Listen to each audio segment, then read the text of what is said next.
right, welcome to Blabbin' About Slabbin' on YouTube. I am Chris. I am joined as always by my favorite local Milwaukee Brewers fan, Jeff. Yeah, we're here to talk about some crossovers that we did. Now, we've had a lot of experience with cracking cards out, either from BGS or PSA, and then resubbing them. But we decided we had 4 cards in particular that the grades were so good from BGS that we were a little worried about cracking them out and resubbing them. So we decided we were going to try their crossover service. You want to explain? Yes, so you can send in cards in BGS Slabs to PSA, and they will try to look through the plastic and decide if the card is gradable or not. And whatever, you can put a minimum grade, so you can say if it's a 9 or up, crack it out, or if it's a 10, crack it out. And they will basically do what you say, except of course give it the grade you want. Now we sent 4 cards and we thought there were only 2 possibilities that we could get, but it turns out there were actually 3. Oh, good tease. Yes, yeah. There are 3 possibilities. So it worked out well because we were able to drop the cards off at the Long Beach card show to PSA, so we could save the stress and cost of mailing them. So we dropped them off there, and then we were able to pick them up. Was it just 1 week later? Yeah, 1 week later. 1 week later at the Burbank show. So it was great. So again, we didn't have to pay for return shipping and didn't have to worry about them in the mail. So we thought this would be the best time to submit these cards. Yes, if we're ever going to do it, doing it without the mail is definitely the most stress-free way to do it. So we only have to stress about the grades and not FedEx or the mail service. Right.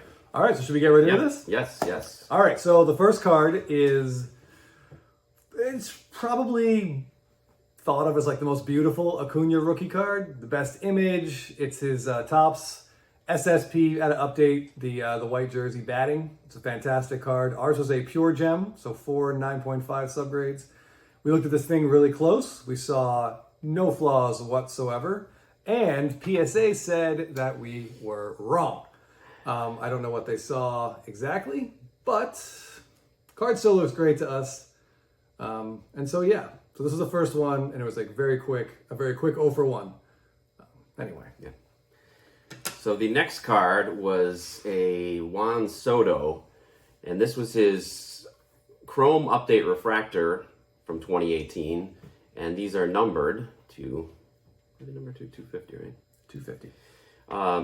So we were, again, this one was Pure Gem Plus. Yes. So we had a 10 in there. A 10 on edges, I think it was. Yes. And then it's a chrome card. They should all be 10 on edges, yes. But unfortunately we've seen what they can really be.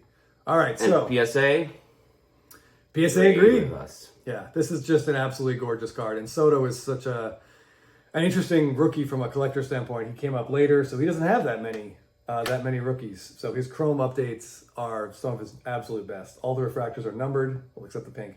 The real refractors are numbered. They are really hard to come by, and we are pumped. Yes, it was very exciting to get that. And so we were 1 for 2, which we thought was pretty good. Yeah, considering one thing I want to mention too before we go any further is that PSA charges you regardless of whether they give you the grade or not. So they can look at the card, like the Acuna, maybe they looked at it for a minute, 2 minutes, 20 minutes, 30 seconds, and decided that they weren't going to switch it over to a PSA label, and we still had to pay for it. Yes, we do. Just for contrast, I look at that card for about 10 minutes a day. Luckily, I don't charge for that. They might have been too distracted by the beauty of the card. Yeah, it is. Even know if they should change the grade. I'm getting lost in it just now. All right, so third card, another Acuna card. You can probably guess if we subbed one of the white jersey update SSPs. You can bet we had the other one too. This one also a pure gem, all 4 9.5s. We saw nothing wrong. Absolutely nothing. No. There's a lot of blue on the front, on the edges, and a lot of red on the back, and we didn't see any chipping, no wet in any corners, so... And usually with these 2018 updates, that's where you see it on the back corners. There's usually some whiting. Yep, yeah, because the back of the We didn't see it on this one, so we had high hopes. We had really, really high hopes, and this was the interesting one. PSA said no, but they said no because it was too small. They said this was N6 minimum size requirement. Very interesting. So we're not really sure what to make of that. Yes. So if they decide that a card doesn't fulfill the size requirements, you get what's called an N6, and they just don't grade it and send it back to you. Now, I don't know for sure because it's hard to tell how they would be able to figure out it was too small in that slab. So I kind of feel like maybe they threw us a bone because the thing with N6 is they don't charge you. So maybe they thought, well, since we're going to get paid handsomely for this other Acuna that we're not transferring over to a PSA 10 slab, maybe we'll just say this one's not sized right. Yeah. So if that's the case, thank you, PSA. Yeah. You will notice if you watch our shows and you get on this channel a little bit, Jeff is from the Midwest and he always thinks very, very highly of other people. He always thinks the best. I don't know. I'm happy either way. If they're not going to give it to us, I'm glad they didn't charge us. Was it intentional? You know, who knows? Who knows? Who knows? Well, that brings us to our fourth card, which is another Juan Soto, and this is another Chrome update from 2018. But this was his X-Fractor, which is one of his very rarest rookie cards. It's numbered to 99. And this one was also True Gem Plus, wasn't it? Didn't it? It was like True Gem Plus Plus. It had two 10s. It had two 10s. 0.5 right. away. The 10s were edges again and surface. And any Chrome card with a 10 surface, like you get excited. You think PSA is going to maybe side with you on that one. So that was the fourth and last card. Yep. We're batting 1 for 3 at this point. Which we'll take. And here, we now get to 500. So we were very pleased with this grade. Very excited. This is, the only ones numbered lower than this one. I think it's gold and red. I think that's it ahead of this one. So gold to 50 and red to 25. 25. Yeah, so that, we're really, really excited. Maybe it's possible we got a grader who just really likes Juan Soto and hates Acuna.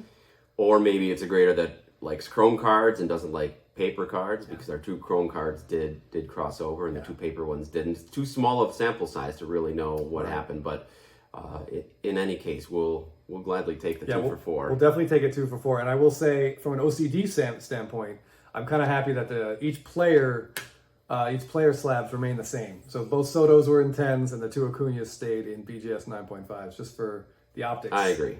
That was nice. Yeah, it is nice. So I think we would do it again if the circumstances presented themselves where again we could have a good idea that one or more of the cards might actually cross over and we are able to drop off, which was an ease on our minds for sure. Yes, we also toyed with the idea of throwing like a sacrificial lamb in there, like a card that's in another slab we know has a flaw, just so they can be like, well, we're not going to give them this one.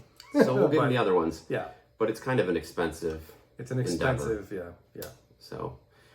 So thank you. If you have any questions or comments, please comment below. Please subscribe to us, and we're going to try to get more content like this out. Yeah, more of our successes, more of our failures. So please tune in and enjoy. A lot of both. Yeah, hopefully. Yeah.